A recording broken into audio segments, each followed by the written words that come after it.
Okay, so we're in the book of Esther, okay? We're in chapter 3. I want to try to get chapters 3 and 4 today. I know you all laugh and will be a big deal if we get past verses 3 and 4. But but the story kind of flows together there. But a couple of things about Esther to remind you is that King Xerxes called for his queen Vashti to come and perform or show herself off to all of the royal princes and province leaders and all of that. And she said no. So he fired her as queen. And then he was going to have tryouts for a new queen, you know? And and Lowell was asking me that just a little while ago. He goes, I read through that and I think back through that. He goes, was he trying them out? And I think that's what I said last week is that, yeah, it sounded like it's, one by one, spend the night with him in his tent, you know. But, I had compared this to a beauty pageant. It said the call went out into all the land. That Persian land was big, 127 provinces, to send your virgins. And then they pampered the virgins for a year. 6 months for the cosmetics and 6 months for, I forget what the other 6 months were, maybe dental work. I don't know. But, I don't know. And then they get called to the king. And it said it's kind of like a beauty pageant. So you got Miss Israel and Miss Egypt and whatever all these provinces were. But then I was thinking, because I saw a commercial, and everything that we do we're driven by the commercials, the marketing of this world. And I was thinking, I'll bet that, and don't anybody deny you haven't watched it. No, but the Bachelor. Anybody watch The Bachelor? It's everybody. It's all Everybody, yeah. set up. Anyway, I think it's more like The Bachelor, because I've seen enough commercials where you've got these women, you got a bachelor, and it's a competition to see who he chooses in the end. And I don't know what the criteria is, but he ends up by giving at the end of, I think, each show a rose to one of the girls. Now, maybe the rose is that, okay, you get to continue and the others go away. Then we got a new group to come. I don't know. Okay. Deacon Dennis probably knows. But no, but anyway, in the end, it's maybe that's the Bachelorette. I don't know. Anyway, but in the end, it's The guy. Yeah. The bachelor picks out the guys, the bachelor picks out the women. yeah. Anyway, but in the end, he chooses one. And I think from what I understand is that some of them have gotten married and stuff like that. So I don't know, but it's something similar to that, I think, that's going on. And he chose Esther, our heroine in the story. Frank. One of the bachelor, last 3 get to sleep with them. Lucky them. Then he gets, bada bing, bada boom. And then that's it. And then they dump each other. The girls get mad and then they cry and it's all set. Okay. Well, see, in the Bible doesn't talk that way, but it's probably what you're saying, though. So anyway, so that's what I think is happening, and that's where we got was last week is that he chose Esther, and Esther is a Jewess. That's a female Jew, but nobody knows.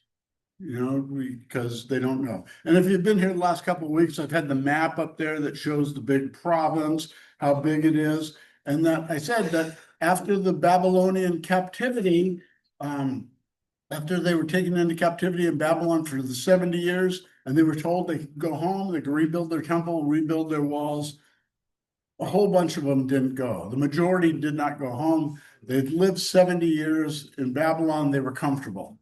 Okay, and that's these people that are still here. I was going to look up this morning and I didn't, of what the population was of Jews in those Persian countries. If you ever look at the figures, Jews in the Persian countries up until 1979, when the Ayatollah took over and all these Arab countries became Muslim states, they had a very large Jewish population. I mean, hundreds of thousands in some of these countries. Iran had one of the largest, Jewish populations. So you can see how that continued all the way from the time of Esther. Now, I was doing some more research in the book of Esther on the historicity and this, that, and I found out, do you all know what the Dead Sea Scrolls are that they found in Israel in 1947? The little shepherd kid threw a rock in a cave trying to chase out his sheep, heard clay pots break, and they found all these scrolls that were scrolls from the Old Testament. And I think Pastor just went to go see them, didn't you? And that they and that's how we can date all these scrolls back to before Christ time. Okay, my understanding is that the only scroll that's not in there is the book of Esther, whatever that means. Whatever that means. Do you have anything to say about the Dead Sea Scrolls, or? Yes, it isn't like they had a few of the Dead Sea Scrolls. Why don't you use the microphone? Oh. I'll give more microphones over there. So that we saw the Dead Sea Scroll exhibit at the Reagan Library in Simi Valley. They were some fragments of some scrolls. Some were non-biblical pieces of scrolls. When I say they're fragments, they were very much fragments.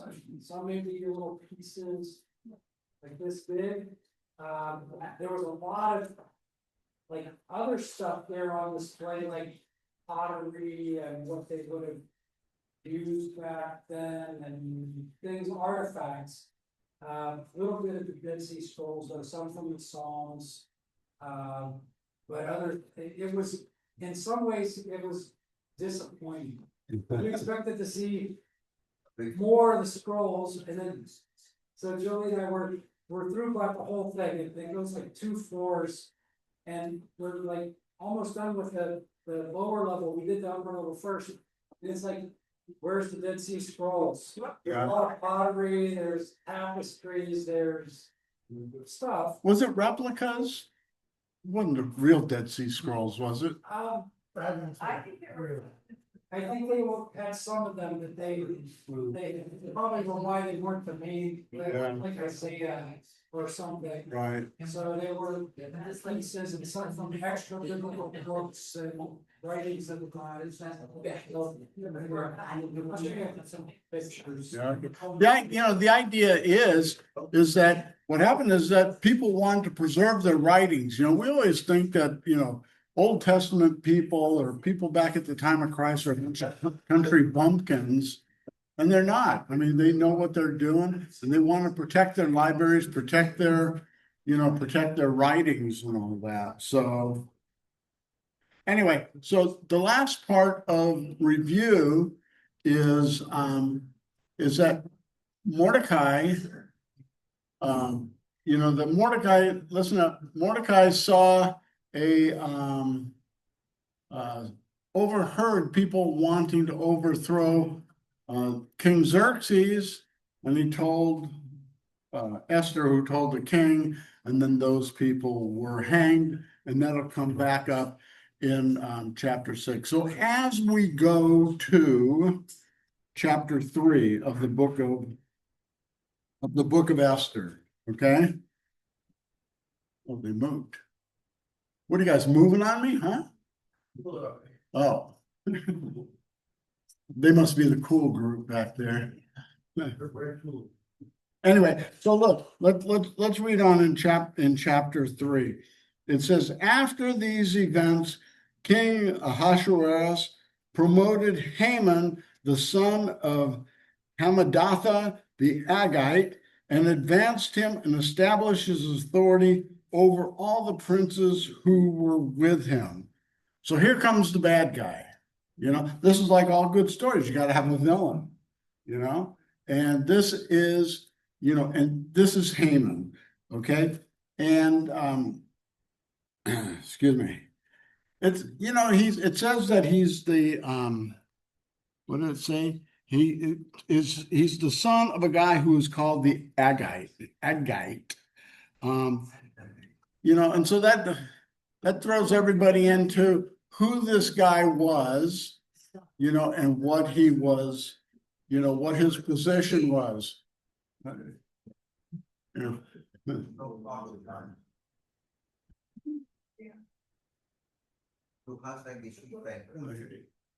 Anyway, okay, so anyway, it's a matter of, what does that mean that he's the son of an Agite and all that? And, so the Agites were descendants of Esau.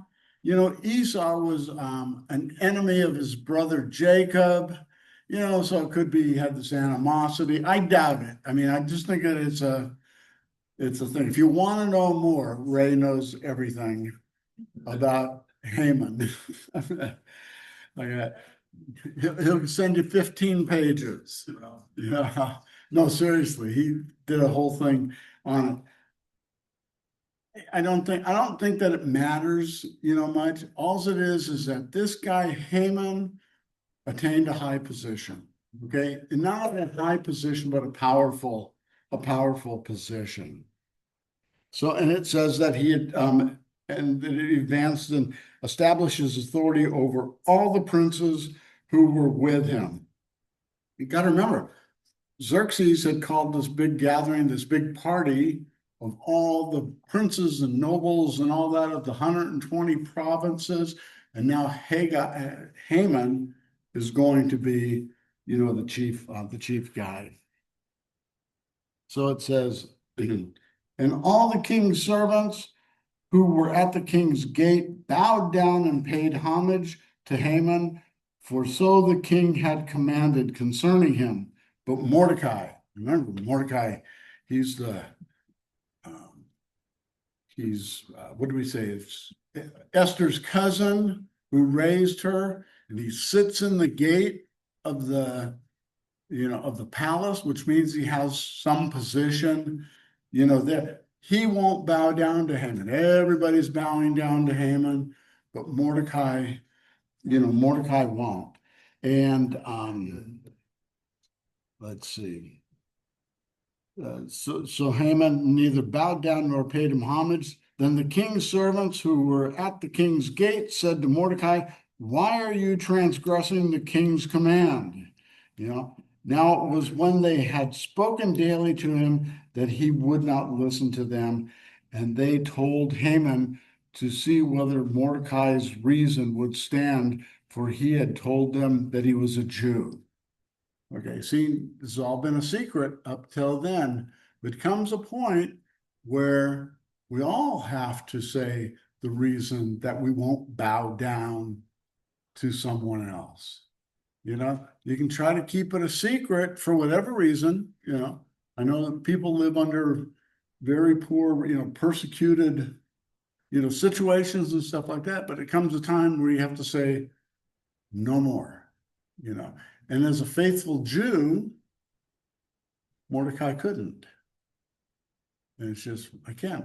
Remember in the book of Daniel, which is happening around the same time, the three lads, Daniel's three friends, were told to bow down.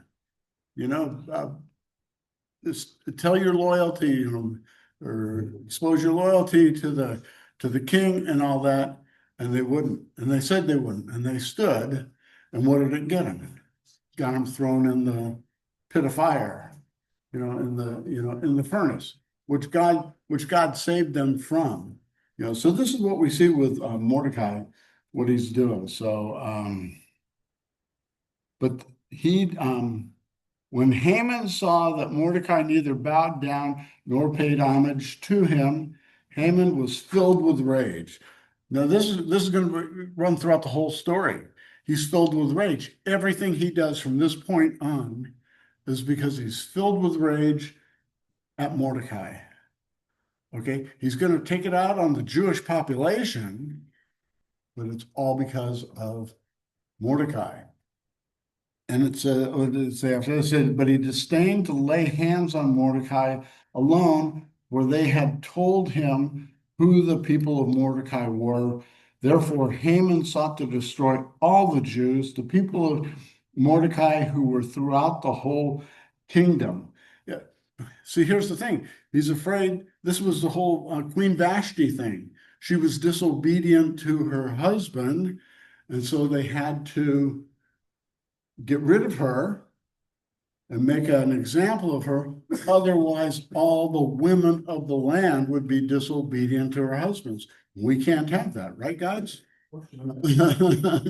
No. So, yeah, so he makes an edict saying not just to Vashti, but to all the women that you have to obey your husbands.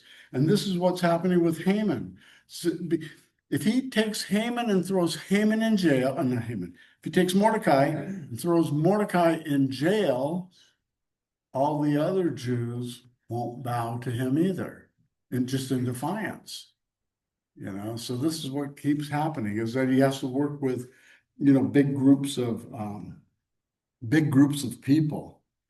So it says in the first month, which is the month of Nisan, in the 12th year of King Ahasuerus, that is the lot, was cast before Haman from day to day and from month to month until the 12th day, that is the month of Adar. So what he's doing is they're casting lots. We went through this in the Friday Masters Men class in the book of Acts when they were casting lots to pick a new apostle. What the heck is casting lots? I mean, we don't know, because there's nothing that spells it out.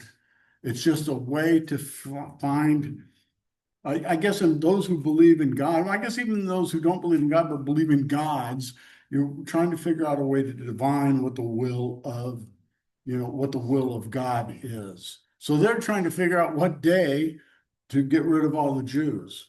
So I don't know, might be just tossing dice, don't know. He played marbles. Pardon? I'm just joking. I said they played marbles. Oh, well, that could be too. It could be anything. It could be anything. That's not the point, because the point is that they have a way to figure it out, that when it does something, it means something we don't know. That's today's world, that's a protest. They throw rocks at the other side. Well, I don't know. I don't know what's throwing rocks.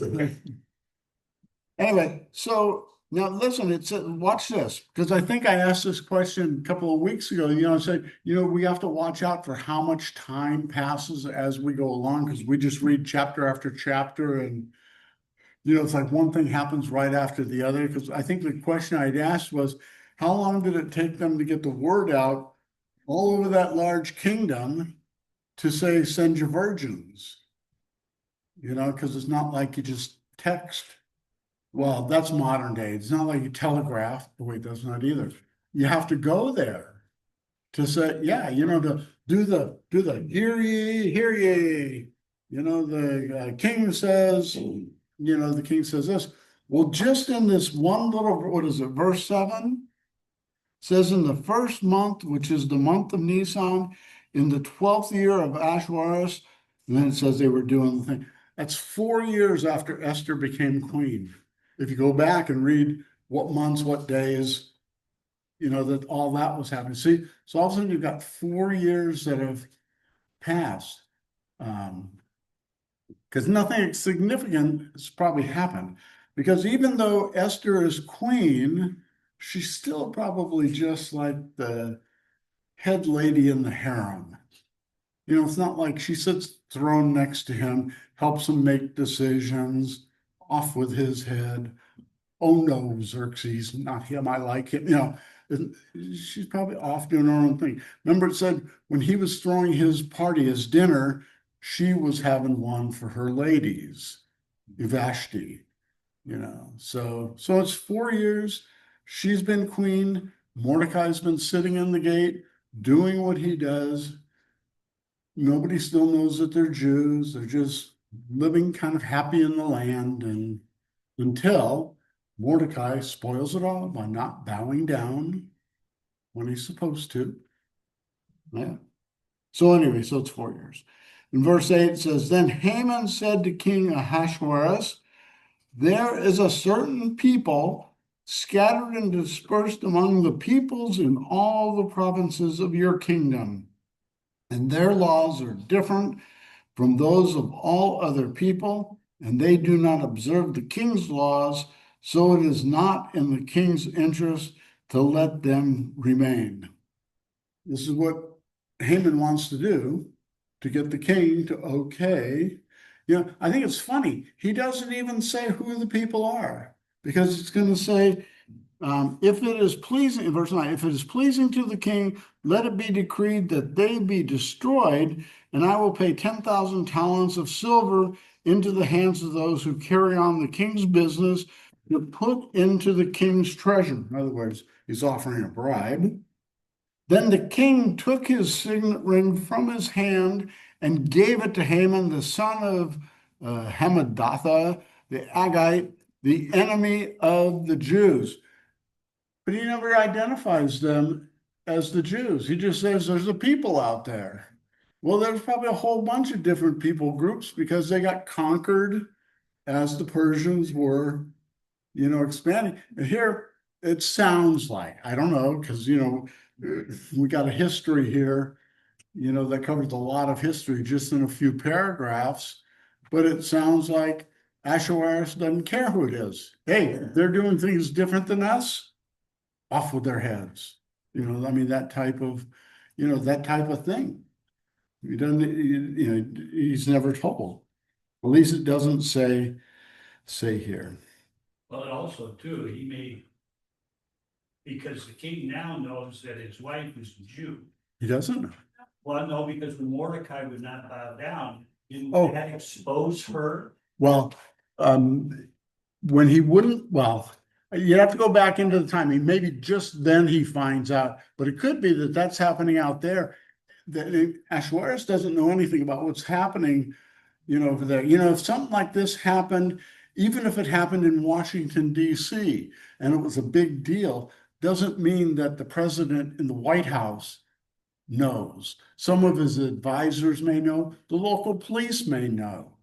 But it doesn't mean that it gets all the way, I think what we do is we think, you have a king here and you have all these happenings here. I don't think that these people necessarily have all that access to the king.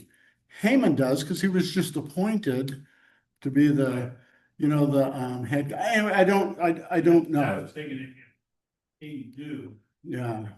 that his queen was Jewish, and his Mordecai. No, in fact, I don't think he's going to know until she enters the court a couple of chapters later, where she's going to say, okay, I'll go in. If I die, I die, like that. So I don't think that he knows. And that's I think it's going to be a big surprise to him. Deborah.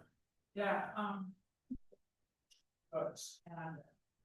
I read, the life story of Adolf Hitler, and when he was a young boy, he believed in, Christianity, and as he got older, he believed, took the side of Haman, and, that's why he thought the Jews were inferior people. Yeah, it was also Jewish. Pardon? Yeah, it was Jewish. No, Yes, it was. Are you sure? he was Roman Catholic. Well, he's Roman Catholic like anybody else who gets born in. All the people around us are Christians because here in Havasu, because they're not Jewish or they're not Muslim, so they must be Christians. That kind of thing. I don't think that Hitler did anything because he found it in the Bible. Okay? Keep it on topic though. Topic is Hitler, right? No, well, no, the topic's Haman, but no. Hitler didn't want to kill the Jews. He really did. Hitler was crazy as you know what. Hitler wanted to kill the Jews. Hitler looked at it like, what are you doing? And then when they killed the Jews, unfortunately, all the way they did it, United States found out, and that's when we bombed and ever loved the heck out of them, their burying plans, everything, the B-17s came and they said, holy, you know what? I don't think that's the way of the story. I think you got some bad information. I think you got bad information, but that's not the point. The point is, and I made this last week, and I don't want to get off into a whole Hitler thing, but I want to see the point is that Satan has gotten hold of these people. Okay? Satan has gotten a hold of these people because he wants to end the messianic line. He knows, Satan knows what God's plan is. Okay? He's thinking that he can overcome it. I've got a thing, I'll bring it next week. I've been working on going through all the times in the Bible that Satan tried to cut off the messianic line. I'm up to 21 times like that. There might be a couple more. I think I'm pretty complete. But see, this is the thing, is that we can blame Haman because he's guilty for his actions. We can blame Hitler because he's guilty for his actions. We can blame Pharaoh because he's guilty for his actions. But it's Satan who enters them and drives them to do these things. Just like it said at the Last Supper, is that Satan entered Judas, and Judas went out and betrayed Jesus. Can Satan divide himself, let's say, he wants you, that guy, and all these. Like, can he do what? Can he split up, like, can he split himself into other, He doesn't have to. He has demons. right, so he's got like demons that follow. They enter all, they take over all the other people. I don't think it's a matter of, they don't have to enter all the people. They influence the people. But when Satan, he can influence people. Just like God could make them feel good, they would go and he'd go after them and make them do what his built with his willing, he wanted to destroy the Jews. So he could go into all these other people and make them want to destroy the Jews. I mean, you could divide himself. Well, Satan can't divide himself. Satan can't divide himself, and Satan isn't omnipresent. He's not like God, being all places at all times to do all things. That's why he needs his little, Bad people. well, all demons are bad. Okay, yeah.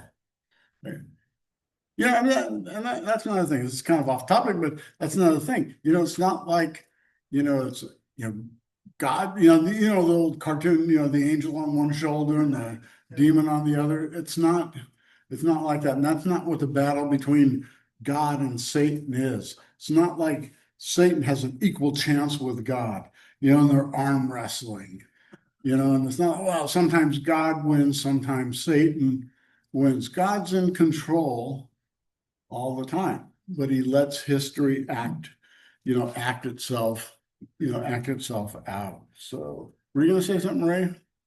Well, in the. Do your microphone. Do your microphone. In the research that I did, one of the points that was brought up was the fact that even though these small group of Jews were not living according to all Jewish laws and temple and all this other stuff, that God is still protecting them. Right. And he does that with us as Christians. He does that with us. I'll take a show of hands. Who's living that good, perfect Christian life? Who? Oh, look at that. Look at that. Man, yeah, but God still guides us. God still guides us, and God still protects us. How's it for good? Protects us. And that's what he's doing to his people. You got to remember, God's people are a people. We're not talking individuals necessarily. We're talking about his people. So, okay, well, let's move on. Let's see, what do we got here? The king said to Haman, the silver is yours and the people also. Do with them as you please. That shows the power that Haman holds. This isn't like, he's just some junior guy. Then the king's scribes were summoned on the 13th day of the first month, and it was written just as Haman commanded to the king's satraps. Satraps, just an official like that, could be Secretary of State or something. To the governors who were over each province, and to the princes of each people, each province according to its script, each people according to its language, being written in the name of the king and King Ahasuerus, and sealed with his signet ring. In other words, the edict is kill them, to destroy them. That's what the edict is. And it's sealed with his, I don't have the signet ring. Okay. Yeah, and whatever the signet is, the seal is, that makes it official, and it goes out, and it can't be broken. What we're going to find out about the way their laws are written, these edicts, is they can't be revoked. So in the end, when the king finds out, oops, this wasn't the way it was presented, the way Haman said, it's, how are we going to get the Jewish people out of it? He couldn't revoke the edict. They were like lifetime edicts. So then he had to make new edict that allows the Jewish people to defend themselves, in doing it. But we'll get to that when we get down there. And the letters were sent by couriers to all the king's provinces to destroy, to kill, and to annihilate all the Jews, both young and old, women and children, in one day, to the 13th day of the 12th month, which is the month of Adar, and to seize their possessions as a plunder. So sometime out in the future, okay? Like that, because they have to have time to plan how you're going to go destroy people. And you also kind of got to give the citizenry of the areas time to prepare how they're going to handle it, because what if all your neighbors turn out that they were Jewish, and you have to deal with it. I mean, emotionally, and just have to have, I can't imagine, you can't imagine how this works. I mean, if somebody had made an edict here in Lake Havasu that a certain group of people have to be destroyed 3 months from now, like, how are you going to, how to handle it? So it says, a copy of the edict to be issued as law in every province was published to all the people so that they should be ready for this day. And that's what that's talking about. The couriers went out impelled by the king's command, while the decree was issued in Susa, the capital. While the king and Haman sat down to drink, the city of Susa was in confusion. So while they're having a cocktail, the whole city's in confusion. They're trying to figure out what is happening here. They see the messengers go out. I've got a feeling this is kind of like the old Pony Express, maybe on camels, I don't know. No, but it's like, the Pony Express, and that they go out, and maybe they're at the far reaches of the empire in a matter of days, a couple of days. You don't know, but it goes out everywhere. Any questions so far? You got the picture that this isn't good. Okay, this isn't good, but this is setting up for that day when Esther's going to have to decide to do something, because she's the only one who's going to be able to, to do. I'm sorry, what'd you say? Try and say, not save, but yeah, well, be able to do something. Yeah, she'll be the only one. And she'll be the only one. I mean, I don't want to give away the punchline, but she'll be the only one because God placed her there, even though God isn't in the story. No mention of God, no mention of prayer, no mention of divine anything, but God's in the background, doing it. So in chapter 4, when Mordecai learned all that had been done, he tore his clothes, put on sackcloth and ashes, and went out into the midst of the city and wailed loudly and bitterly. Okay, and that's what they did back in those days to show how mournful and distraught they are. You should put on the sackcloth and ashes. Who here has a set of sackcloths hanging in your closet? Little jar of ash. Ooh, maybe we could start a business, you know? Jeans, sackcloth, and ashes of Havasu. I'll sell franchises. So if you guys are from some other cities, have your own franchise. What was that? Burlap. Well- Yeah, really. Well, we assume it is because that's what we would say today. But maybe it was then, maybe it isn't. It was probably, just a very. I think it was just plain. I think, I think it's just the plain piece of clothing that you would wear just to show your humility. And then the ashes on your head. You gotta remember, different cultures. I mean, we wouldn't, I mean, what, if you see Frank walking down the street and he's got his sackcloth and ashes on, you're gonna think he's a crazy man, right? Seriously.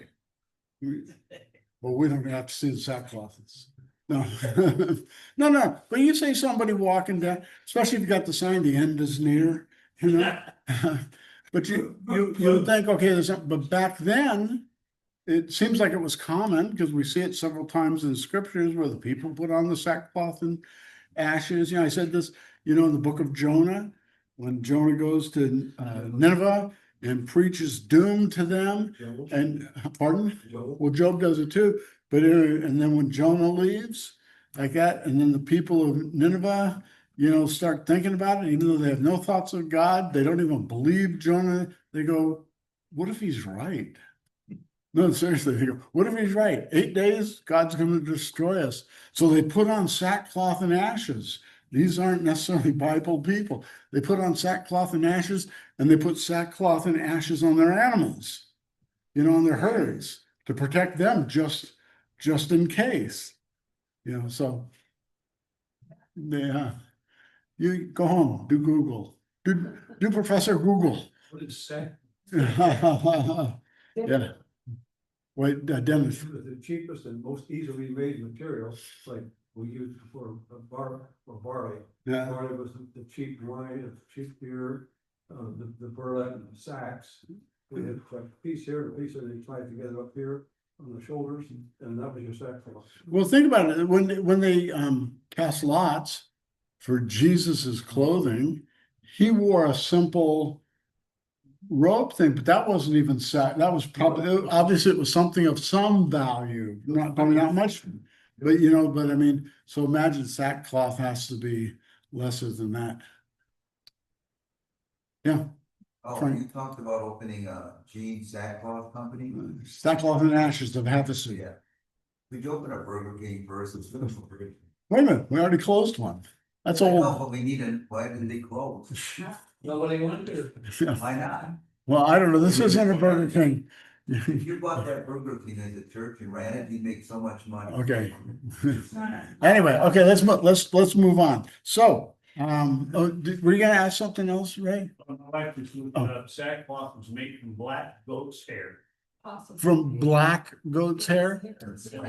possibly and very uncommon. It's itchy. Yeah, well, I mean, I could be. I wonder what they use white goat hair for. Would that be? Well, maybe that's better. Be wool check. Yeah, there you go. Yeah. Okay, let's see. And he went, verse 2, and he went as far as the king's gate. Remember, he's with the sackcloth and ashes.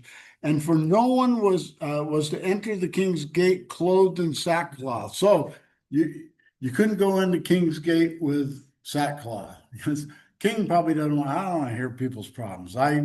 If I cross paths with them in sackcloth and ashes, they're going to tell me their problems, and I don't want to hear it. Yeah. And in verse 3, and in each and every province where the command and decree of the king came, there was great mourning among the Jews, with fasting, weeping, wailing, and many lay on sackcloth and ashes. Notice that there's no praying in here. There's no turning to God here. I mean, God is totally on the surface, totally absent from the story. Then Esther's maidens and her eunuchs came and told her, told her about Mordecai, and the queen writhed in great anguish, and she sent garments to clothe Mordecai, that he might remove the sackcloth from him, but he did not accept them. So says, then Esther summoned Hathach from the king's eunuchs, whom the king had appointed to attend her, and ordered him to go to Mordecai to learn what this was and why it was. See, Queen has no idea any of this is happening. She just gets word that Mordecai is in sackcloth and ashes, wailing and doing whatever you do when you do that. She sends him a fresh set of clothes. He doesn't want them. She says to her manservant, go out and see what's up. Don't know what's up. And verse 6, so Hathach went out to Mordecai to the city square in front of the king's gate, and Mordecai told him all that had happened to him and the exact amount of money that Haman had promised to pay to the king's treasurers for the destruction of the Jews. And he also gave him a copy of the text of the edict which had been issued in Susa for their destruction, that he might show Esther and inform her, and to order her to go into the king to implore his favor and to plead with him for her people. So it says, and Hathach came back and related Mordecai's words to Esther. Then Esther spoke to Hathach and ordered him to reply to Mordecai. So this is the first she's hearing about it. Okay, so that shows you how insulated probably, I was going to say the castle, they didn't have castles back then, but wherever the citadel, Susa, the citadel, how insulated they were, the people on the inside. Isn't that always the case? The people inside the power, with power, they don't know what the other people are doing, and if they do, they don't care. Says that Esther spoke to Hathach and ordered him to reply to Mordecai, and all the king's servants and the people of the king's provinces know that for any man or woman who comes to the king to the inner court who is not summoned. Did I do that? Hang on, it seems like I forgot a little piece. And Esther spoke, she's sending this message to Mordecai. Confused myself. She says, all the king's servants and the people of the king's provinces know that for any man or woman who comes to the king, to the inner court, who is not summoned, he has but one law, that he be put to death, unless the king holds out to him the golden scepter, and that he may live. And I have not been summoned to come into the king for these 30 days. So she's saying, Mordecai, if you want me to do something, I can't do it. I mean, I can't get in to talk to the king. You have to be invited to talk to the king. I just can't walk into the king. It's not that simple. That's like going knocking on the White House door and say, I've got something I got to tell the president. How far are you going to get? Next door. What? You call the White House. You can call the White House, but you can't talk to the president. Oh, no, that's what I'm saying. So what's her name? Esther, she's talking to her servants and stuff like that, but you can't get into the king.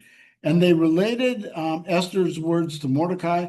In verse 13, then Mordecai told them to reply to Esther. So they got this whole conversation going on through intermediaries, through messengers.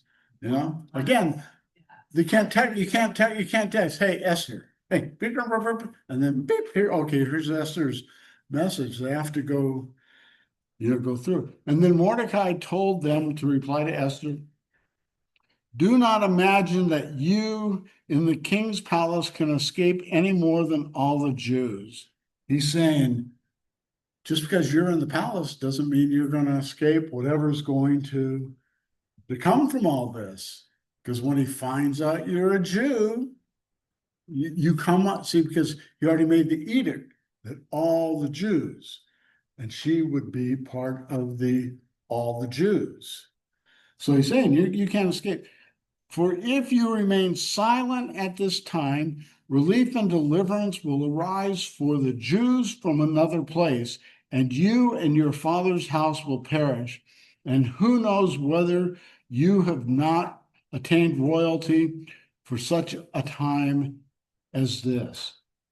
So, and this is really something. In fact, I think I said last week, it was, what if Vashti had come out? You know, when she was ordered to come out and parade herself before all the people, and she didn't, so she got fired and Esther gets put in place. What if she had come out? Now there's no Esther. And I think Ray said, this Ray said he'd find another way. Or he'd use someone else. And I think that's the case. And that's what he's telling Esther. If you try to protect yourself, God's going to use somebody else. He's going to get his way done. You know, Abram, way back, got to go way back. So Abram, you know, he's a pagan. You know, he's living in Ur of the Chaldees, I think which is in Upper Iraq, and God comes to him. And he says, you know, you follow me, I'll give you all this. And what if Abraham, and that starts, remember, he's the start of the Jewish people. What if he said, you know, I got a pretty good gig here. I don't think so. Would that mean that we wouldn't have had anything past Genesis 11, Genesis 12? Be a pretty short Bible.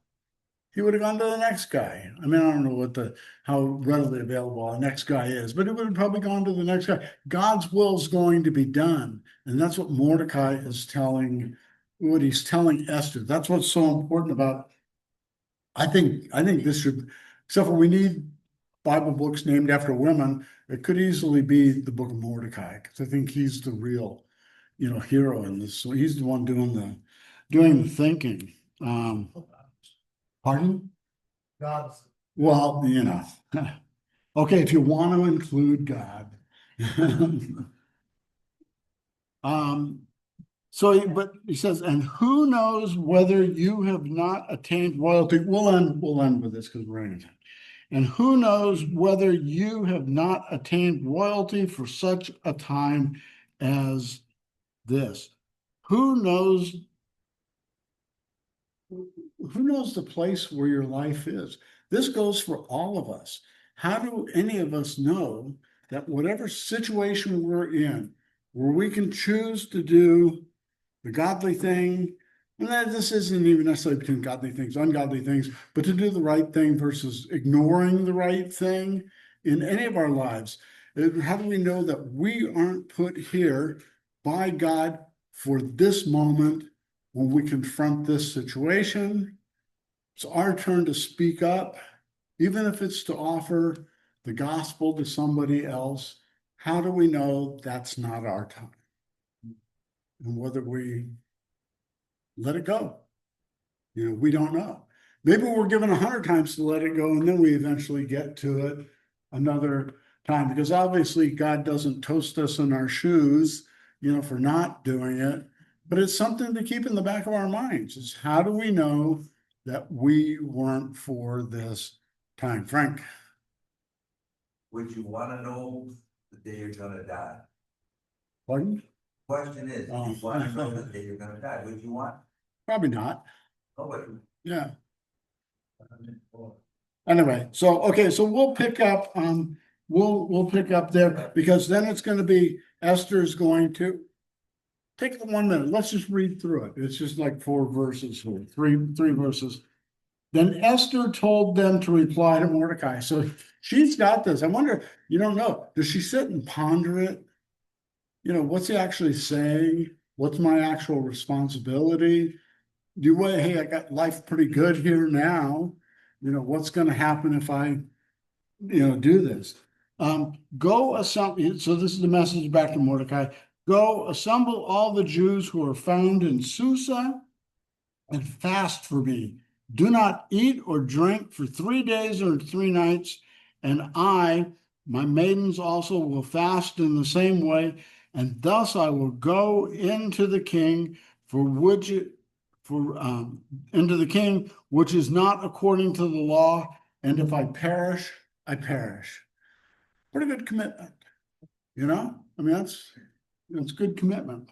So Mordecai went away and did just as Esther had commanded, like that. Now, I think this is something, did he finally concede to her and just say, okay, well, go do what you want us to do because you're the queen and you're asking, or because he got the right response from her? I mean, I'm sure it's a combination of the two, but now the plan is set. And that's what we'll get into next week in chapter 5, when we get there. Any questions, comments? Good thing we don't take jokes in this class like we do with the master's min on Friday, otherwise we'd never get through anything. Got a question. Yeah, You know, if the first month is Nissan, okay. is it the first month, which month is Toyota? Yeah. I just got done saying we don't tell the jokes, don't tell the jokes here. Okay, let me turn off the recording. Let me see.